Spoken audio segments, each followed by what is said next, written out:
Bonjour et bienvenue dans l'émission de voyance. Christophe, votre voyant, répond à toutes vos questions.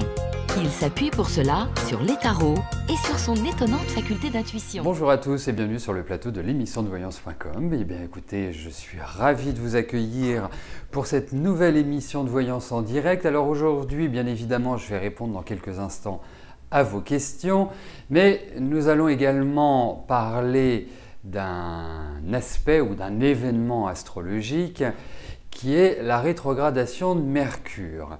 Mercure a été rétrograde, donc qui dit a été, dit que cette planète ne l'est plus, a été rétrograde quasiment tout le mois de janvier. Et en fait, en général, je vous en parle un peu avant, mais là je me suis dit je ne vais pas en parler. Parce qu'il y a une chose aussi qui est importante dans la vie, c'est le libre arbitre. Alors il est très important aussi de savoir contrer certains effets négatifs de certaines positions planétaires. Mais là je me suis dit voilà, comme ça on fera une sorte de point route, de bilan sur cette rétrogradation de Mercure. Voilà. Et vous avez, tiens, c'est très amusant ce que vous dites, Otchoum, parce que je suppose que vous parlez de la démission de notre ministre de la Justice, notre garde des Sceaux, Madame Taubira, qui s'en est partie, ou qui s'en est allée plus exactement. Et effectivement, c'est une des conséquences que l'on peut évaluer, et ça, on le verra dans le cours de l'émission. Après, que ce soit une grande perte ou pas une grande perte, ce n'est pas le but de l'intervention sur Mercure rétrograde. Ben voilà, là je pense que je vais répondre à vos questions. Et je commence tout de suite par la question de Cathy. Cathy, bonjour. Vu votre jeune âge, avoir un enfant, maintenant, impossible. Bah écoutez, pourquoi pas, hein, à partir du moment où physiologiquement toute la mécanique fonctionne. Bon, est-ce que je vois une adoption? Mais je crois aussi que sur l'adoption, il y a des règles qui sont assez strictes. Hein. Il faut, je ne sais pas si vous vous êtes renseigné, mais il est clair que je crois qu'il y a une limite d'âge. Bon, mais voyons par rapport à une adoption.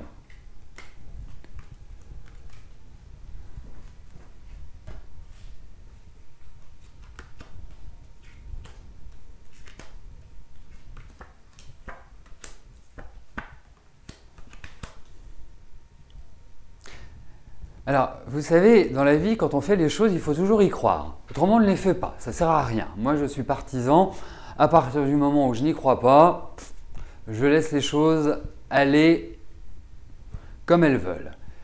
Là, quelque part, alors je ne sais pas si vous êtes dans une situation où vous vous dites « j'y arriverai pas », on ne va jamais me confier un enfant,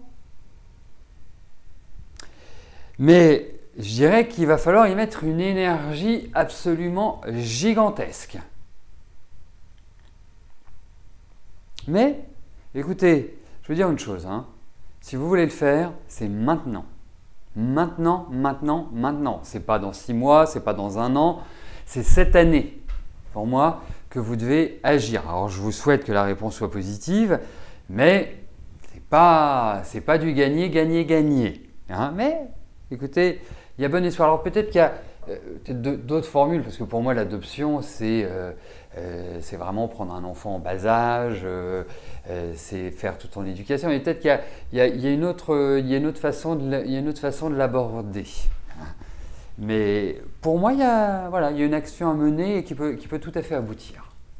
Donc, je suis très loin de vous décourager, bien au contraire, je suis là pour vous encourager. Au vu de ce tirage, il y a une carte à jouer.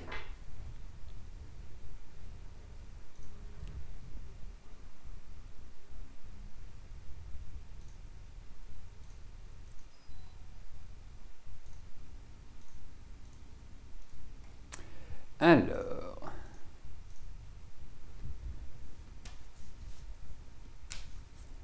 Dany, bonjour. En ce moment, vous n'avez plus de nouvelles de votre ami. Est-ce que je peux vous dire pourquoi?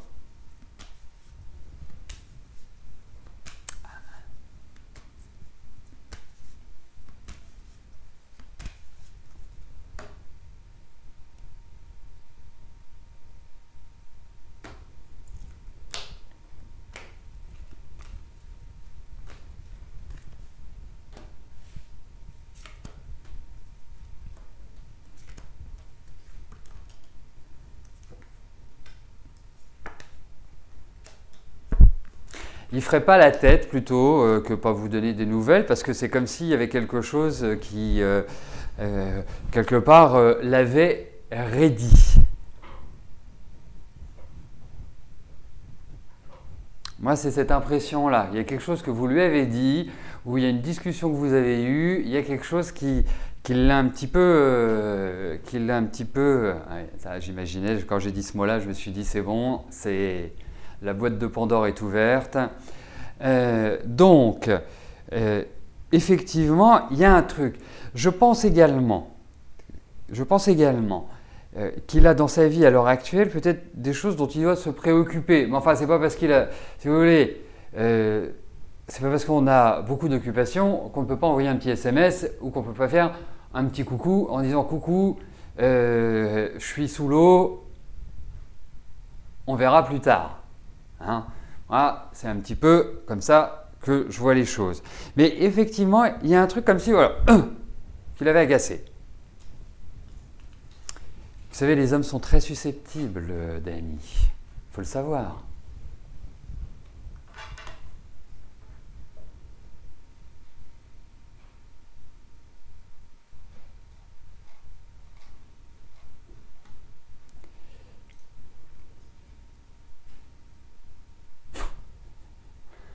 Eh ben, dites-moi.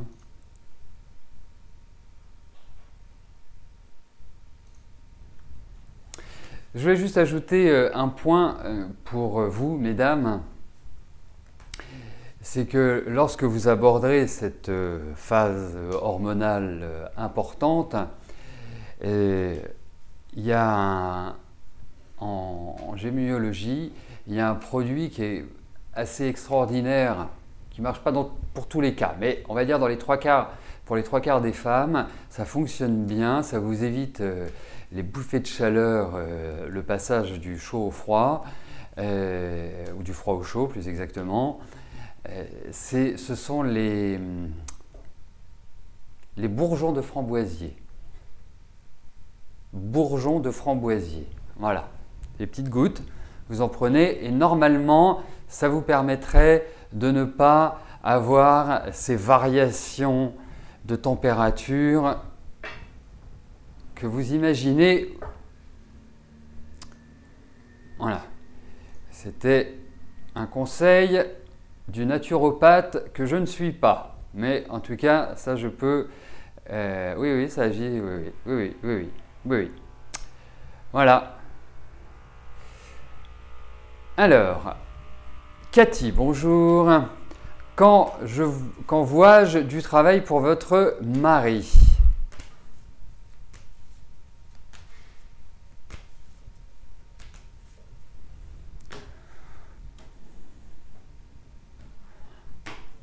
Ah bah vous savez, pour les variations d'humeur, un seau d'eau froide, je vais vous dire, ça va vous faire descendre. Hein. Alors ça se trouve chez les bio, hein, c'est dans les magasins bio. Alors voyons pour le travail de Frédéric.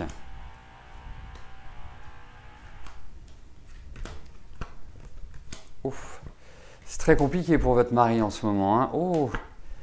Bon. Vous savez, je vous dirais même une chose, c'est que j'ai l'impression qu'il me fait un petit début de déprime, votre mari. Il va avoir vraiment besoin de vous pour que vous le requinquiez, pour que vous leur mettiez un petit coup de dynamisme parce que je le sens un peu à plat, on va dire. Et il se fait du mouron dans sa tête. C'est réellement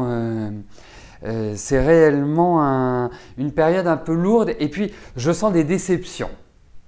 Donc peut-être des choses qui n'ont pas été honorées. Alors,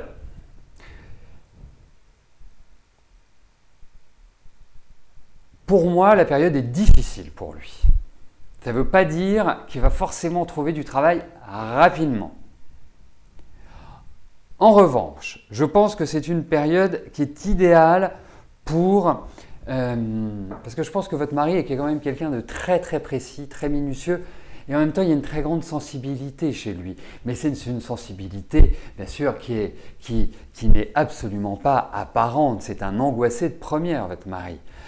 Nerveux, anxieux, enfin tout ce qu'on veut. Hein. Donc vous êtes très très importante là. C'est vraiment à vous quelque part de le prendre par le callback et de lui donner une meilleure énergie. C'est extrêmement important. Hein. Ce que je vous dis vous paraît peut-être naturel, mais si je vous en parle, c'est que ça ressort, et si ça ressort, c'est que c'est important. Et c'est assez simple comme démonstration, mais en tout cas, je pense qu'il y a effectivement un contrat, mais quelque part ne pas forcément trouver ce qui lui convient. Je pense que votre mari est quand même dans des activités assez spécialisées ou assez techniques, enfin des choses qui font appel, voilà, on ne l'invente pas. Donc quelque part, c'est une période où il doit prendre son temps, c'est une période où je sais, il ne faut pas prendre son temps, mais malheureusement, c'est quelque part une période qui est extrêmement lente. Donc, pour moi, il va retrouver, mais c'est pas l'évidence de retrouver une position idéale. Vous voyez, une position quelque part solide pour l'instant. Je pense que ce n'est pas avant le printemps. Donc, d'ici là, peut-être, je ne sais pas, parce que vous avez quand même un mari qui a besoin d'être occupé, qui fasse, je sais pas, un stage, une formation, quelque chose qui… voilà, parce que c'est pas simple de retrouver quelque chose de sympa, je parle. Hein. Vous savez, même s'il y a beaucoup de chômage en France, il y a quand même beaucoup de postes qui restent à pourvoir et qui ne trouvent pas justement de candidats. Donc, quand on veut travailler, il y a cette possibilité-là, bien évidemment. Hein. C'est clair, mais pour qu'il trouve quelque chose de vraiment bien, c'est pas évident. Et je vous dis, je pense qu'il vous fait un petit coup de déprime, votre mari. Donc, à suivre.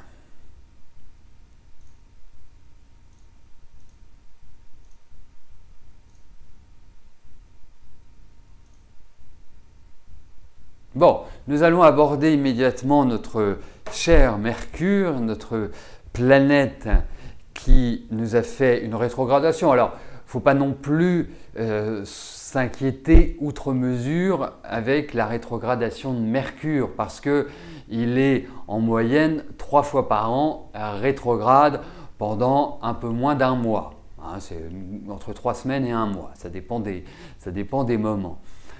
Je vais vous rappeler simplement quelles sont les erreurs qu'il ne faut pas commettre lorsque Mercure est rétrograde.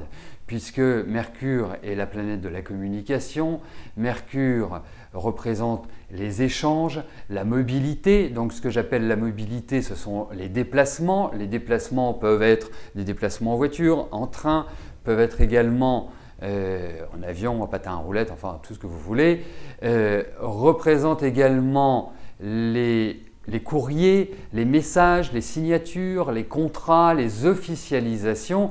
Donc il est important pendant toute cette période d'avoir un regard très en alerte par rapport à tous ces domaines. Donc vous avez pu pendant cette période, alors il faut aussi voir une chose, hein, c'est que la rétrogradation de Mercure s'est faite en Capricorne. Donc, ça ne va pas affecter d'une manière identique tous les signes. Bien évidemment, en premier lieu, ça va affecter les Capricornes. En deuxième lieu, ça va affecter les Béliers, les Cancers et les Balances. Et puis, à moindre mesure, les autres signes. Alors, bien évidemment, si vous êtes ascendant Capricorne, vous prenez exactement la même logique. Si aussi vous connaissez l'astrologie et que vous connaissez votre thème astral, si vous avez des planètes en Capricorne, et notamment sur la première partie du Capricorne, la première moitié du Capricorne, cela va vous affecter également. Alors, donc, pendant toute une période de rétrogradation, il faut être attentif à cela. Éviter de signer des papiers. Parfois, on n'a pas le choix, mais c'est comme ça. Signer des papiers, regardez bien les petits nota bene dans les contrats, d'envoyer un courrier plutôt en recommandé si c'est un courrier important, plutôt que de vous dire « Hop, allez, je l'envoie, je n'ai pas le courage d'aller à la poste, de remplir un papier, de faire la queue et tutti quanti », c'est toujours mieux de le faire. Et également, vous pouvez subir, lors de vos déplacements, des retards ou des aléas mécaniques. Voilà le type d'éléments auxquels vous pouvez être confronté pendant une rétrogradation de Mercure. J'ai tenu à vous parler de la fin de la rétrogradation de Mercure, donc lorsque Mercure devient direct. Donc il est redevenu direct il y a, je ne sais plus quel jour on est, il y a 2 jours, on va dire. Il y a 2 jours, ça ne signifie pas que la rétrogradation est terminée, puisqu'en réalité, Mercure, quand on dit qu'il est rétrograde, ou qu'une planète en général est rétrograde, cela signifie qu'on a l'impression dans le ciel de la voir aller dans le sens inverse des autres planètes, d'un mouvement, je dirais, donc de rétrogradation. L'impact que ça a autour du zodiaque, c'est que la planète se situe à un degré X, par exemple à 15 degrés, ce qui était le cas à 15 degrés d'un signe, eh bien, cette planète va faire 14, 13, 12, 11, etc. jusqu'à la fin de la rétrogradation. Donc, elle recule dans le signe dans lequel elle se trouve. Bon, en l'occurrence, la rétrogradation de Mercure a commencé en Verseau. Elle se termine en Capricorne et jusqu'au moment où Mercure va retrouver sa position lorsqu'il est redevenu rétrograde, donc début Verseau, c'est là ce que nous allons voir aujourd'hui. Qu'est-ce que nous devons faire? Quels sont les impacts? On ne va pas se dire « Ah youpi, ça y est, Mercure est redevenu direct ». On peut tout faire, on peut se lancer partout. Non. Donc, il y a plusieurs choses à respecter. Déjà, agir avec calme, tact et surtout pas dans l'agitation. D'autre part, c'est une période qu'on pourrait appeler une sorte de période d'essai. Est-ce qu'on va se poser les questions suivantes? Est-ce que nos plans sont sur la bonne voie? Est-ce que l'analyse que l'on avait d'une situation est-elle juste? Ce qui veut dire que si vous avez entamé par exemple des négociations lors de la rétrogradation de Mercure, quand Mercure redevient direct, ça va créer intellectuellement une dynamique pour analyser la situation et vous dire est-ce que je ne suis pas passé à côté de quelque chose? Est-ce que j'ai réellement vu la situation telle qu'elle était? Est-ce que l'on n'a pas essayé de me tromper? Puisque, n'oublions pas, Mercure est le dieu des voleurs, donc des escrocs, donc des gens qui peuvent, par leur bagou, vous détourner ou en tout cas vous faire prendre des vessies pour des lanternes. Donc ça, ce sont 2 points importants. Idem, quand vous passez des examens, il est très très important de bien utiliser l'acquis ou l'appris, hein, si on parle en ce sens. Donc, toute cette période où Mercure redevient direct jusqu'à sa position initiale de rétrogradation est faite pour cela. Et ensuite, eh bien, Mercure retrouve sa position de rétrogradation et là, toutes les choses deviendront claires. Ça veut dire que vous devez avoir toutes les réponses à vos questions par rapport à un sujet, par rapport à une décision que vous devez prendre, par rapport à un contrat que vous devez signer, par rapport à un voyage que vous devez faire, par rapport à un écrit que vous devez envoyer parce que, vous voyez, vous m'entendez dire, lorsque Mercure est rétrograde, il est important de ne pas croire en la parole de l'autre. Il ne faut pas devenir paranoïaque non plus. Mais ça signifie qu'il est préférable de tout valider par écrit pour éviter justement ces incompréhensions. Ah ben non, tu ne m'as jamais dit ça. Ah ben non, c'est pas comme ça que je l'ai compris. Je ne pensais pas que tu voulais aller dans cette direction-là. Voilà, c'est très important. Donc, Mercure va retrouver sa position, j'ai oublié la date. Heureusement, il y a les éphémérides. Donc, c'est en février, bien évidemment. Donc, pour rappel, Mercure est devenu rétrograde le 6, entre le 5 et le 6 janvier, exactement à 0 degré du Verseau. Et Mercure retrouvera sa position initiale. Comment j'ai pu oublier la date? Le jour de la Saint-Valentin. Donc, en réalité, schématiquement, il est conseillé pendant toute cette période de bien analyser les situations, puisqu'en fait, l'éveil va se faire. Et à partir du 14 février, donc d'ici 17 jours, eh bien, d'acter les choses. Voilà. Voilà. Alors, ne vous inquiétez pas. Dès la prochaine rétrogradation de Mercure, je vous en reparlerai en amont. Surtout que là, il faut considérer que Mercure est en Capricorne. Mercure est quand même en rapport avec le social, avec l'ambition, avec les structures. Et pour rebondir sur ce que disait Otschum, il me semble, par rapport à la démission de Christiane Taubira, eh bien, vous voyez, pendant toute la rétrogradation de Mercure, puisqu'elle n'est pas d'accord avec la loi qui va être présentée au Parlement, pendant toute cette rétrogradation de Mercure, peut-être qu'elle est conseillée par un astrologue, allez savoir, ou peut-être qu'elle-même fait de l'astrologie, parce que pendant toute cette rétrogradation, elle a annoncé quelque chose, elle s'est rétractée après, donc mauvaise communication, et puis elle est allée dans le sens de l'exécutif, et là, Mercure redevient direct, elle annonce sa démission. C'est quand même un point qui peut nous faire nous interroger sur la puissance des planètes dans notre quotidien. Voilà. Est-ce que c'est une décision impulsive? Est-ce que c'est une décision qui a été mûrie? Est-ce qu'elle le savait et elle s'est dit « vaut mieux que ma communication redémarre 2 jours après que Mercure soit redevenu direct ». Vous voyez, est-ce que c'est… On ne sait pas, mais en tout cas, on peut se dire que quelque part, elle l'a fait dans une bonne dynamique pour moi. Et vous allez voir, pendant toute cette période-là, on verra, je n'ai pas vu son thème, mais je pense qu'elle va très très peu communiquer et qu'elle recommencera à communiquer à partir de la moitié du mois de février. Oui, coïncidence ou pas, mais quand on relève cet élément, c'est quand même assez surprenant. Voilà. Allez, on poursuit.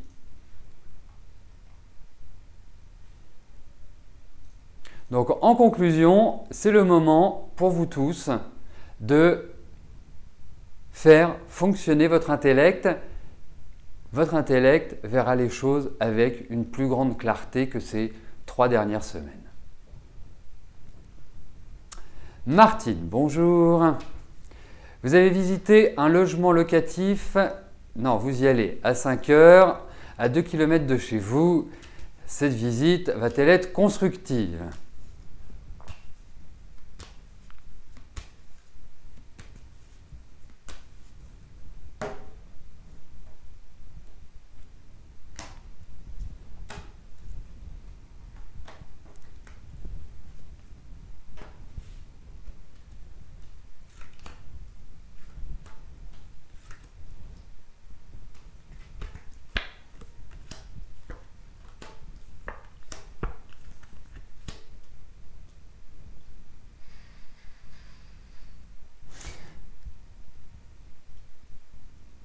Oui, constructive, mais pas définitive. Voilà, cette visite, parce que je pense qu'il y a des choses qui ne vont pas vous plaire. Bon, j'imagine que vous connaissez le loyer. hein. Mais il y a un truc qui va vous enquiquiner, qui va vous embêter. Voilà. Est-ce que ce sont des travaux? Est-ce que ce sont quelque part des... Il y a un truc qui ne va pas vous plaire. Voilà.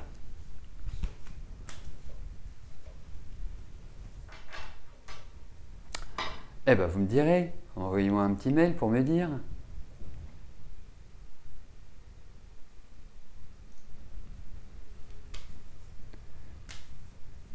Angèle, bonjour.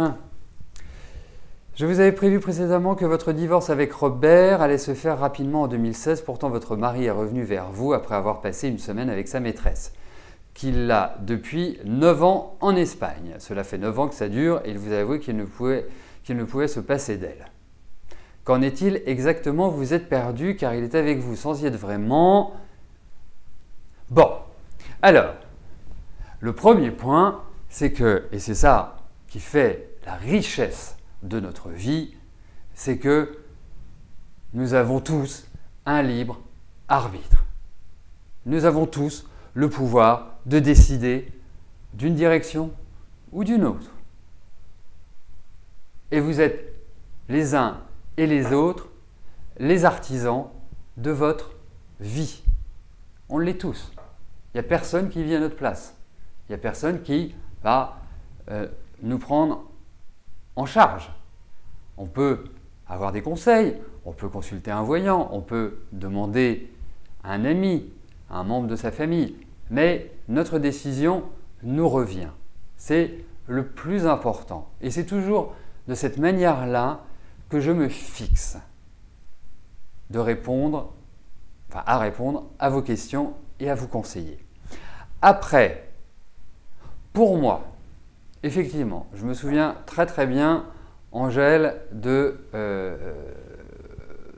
notre consultation. Par rapport à votre mari, parce que quand tout à l'heure, j'ai vu votre question et je me suis replongé dans ce que je vous avais dit. Parce qu'effectivement, quand je vous fais une consultation, j'essaie du temps possible de prendre des notes, parce que je n'ai pas non plus une mémoire à caser toutes les informations. Et effectivement, il y a cet indice de séparation qui ressort. L'autre point que je voulais aborder, c'est au-delà du fait que votre mari est une maîtresse depuis 9 ans, au-delà du fait que ceci ou que cela, il y a la vie quotidienne. Et dans mes notes, j'avais noté que vous ne supportiez plus du tout cette situation-là. Vous allez me le confirmer ou pas. Ça, c'est ce que j'avais noté. Et le fait, quelque part, moi je vais vous dire, tant qu'on peut rester ensemble, voilà. C'est tant que vous n'avez pas un mari qui vous bat ou que vous n'avez pas une femme qui vous met du cyanure dans votre soupe, tout va bien, hein, tout va bien. Mais tant qu'on peut garder l'unité familiale, moi j'en suis le partisan premier. Après, il y a des choses qui sont plus difficiles à vivre. Moi, je constate depuis que je consulte, depuis que vous me faites confiance, depuis 25 ans déjà, que parfois, je dresse des thèmes et quand la personne vient, je lui dis « mais c'est curieux que vous soyez encore mariés ». J'en suis heureux parce que vous avez certainement trouvé un équilibre, mais vous aviez tout pour ne plus rester ensemble. Et j'ai beaucoup de réponses du type « je ne suis pas parti parce qu'il y avait les enfants, je ne suis pas parti parce qu'il y avait des questions d'argent, je ne suis pas parti parce que j'avais peur, je ne suis pas parti pour X raisons, je ne suis pas parti pour cela, parce que ce n'était pas d'époque, parce que ceci… » Toutes les raisons sont bonnes, il n'y a pas à juger telle ou telle. Mais la personne n'est pas heureuse. Ce qui est important aussi dans notre vie, c'est de trouver du bonheur. Quand on est avec quelqu'un, c'est de trouver de la chaleur, c'est de trouver quelque part un effet miroir, c'est d'avoir un retour sur ce que l'on donne. Ça me paraît extrêmement important. Et l'idée par rapport à votre mari, c'est que quelque part, lui vit absolument égoïstement. C'est-à-dire qu'il voit son intérêt et pas vous, ce que vous vivez. Après, moi, je ne suis pas là pour vous dire vous devez divorcer. Ce n'est pas à moi de prendre cette décision. C'est une décision qui est très très importante. Ensuite, au niveau de vos relations, quelque part, il n'y en a plus. Il y a un déséquilibre qui est complet. Et effectivement, numérologiquement, que ce soit lui ou que ce soit vous, vous êtes dans des années qui sont des années à ce qu'on appelle des années à haut risque. Donc on va regarder par rapport à votre mari.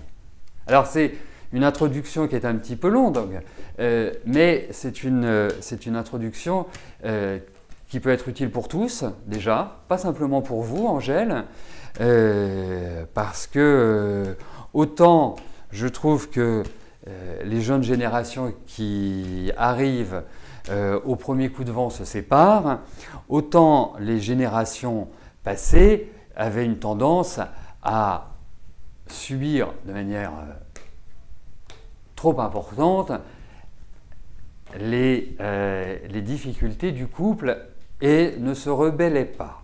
Voilà. Il faut un juste milieu entre les deux. Allez, voyons Angèle par rapport à votre mari.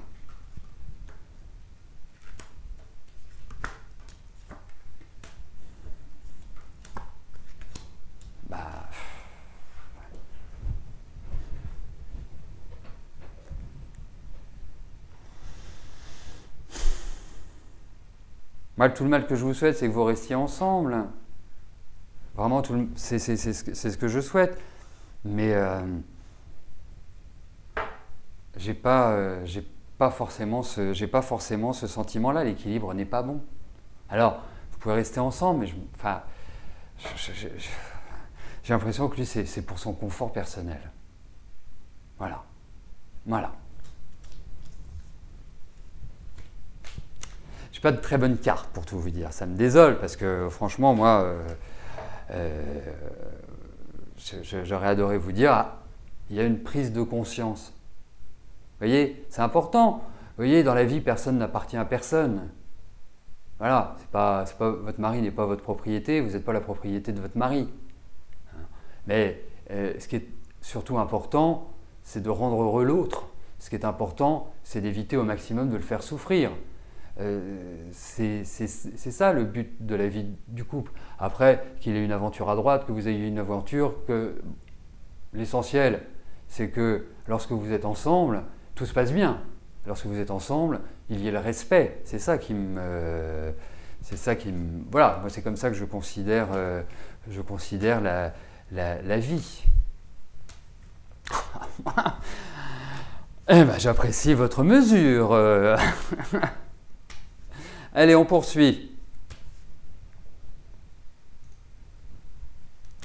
Comme j'ai fait une introduction extrêmement longue, on va aller, bien évidemment, d'ailleurs on est déjà au-delà de l'heure habituelle, mais c'est pas grave, allons, avançons. Liliane, bonjour. Le notaire chargé du règlement de la succession de votre ami décédé vous a enfin remboursé votre créance, mais seulement le capital. Eh bien, dites-moi, c'est enfin arrivé. Enfin. Il devait vous tenir au courant pour les frais et intérêts, mais comme de coutume, plus de nouvelles. Devez-vous poursuivre la procédure judiciaire ou va-t-il vous adresser le solde de cette créance ?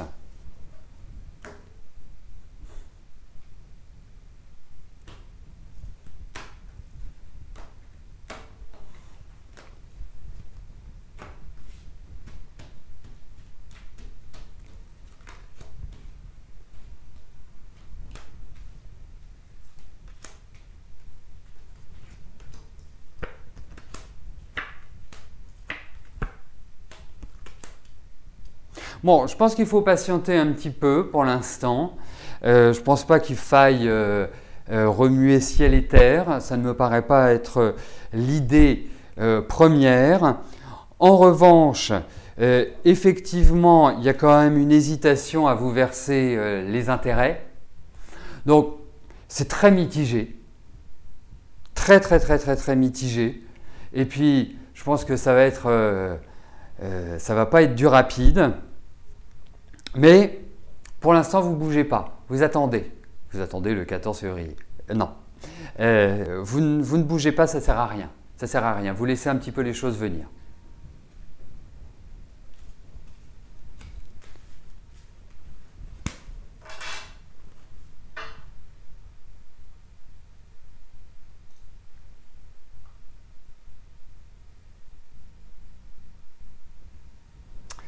Sophie, bonjour. Est-ce que William va quitter sa femme pour être avec vous? Vous le sentez lent dans sa démarche.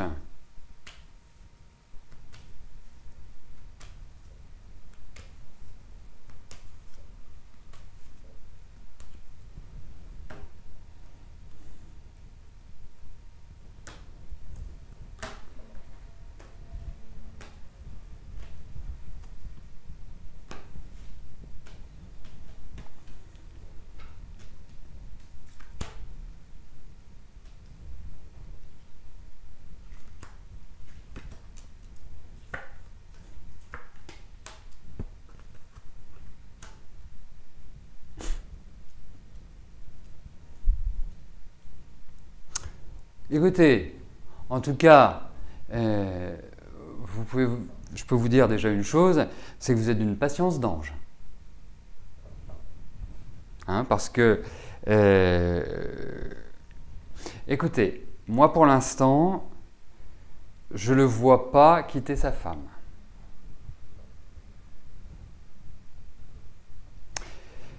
Non, je ne peux pas vous dire ça avec ces cartes-là. J'ai pas ce sentiment-là. Je ne sais pas quoi de vous dire d'autre. Enfin, quelque part, je réponds à votre question, mais non, je ne trouve pas très fiable votre ami, William. Voilà.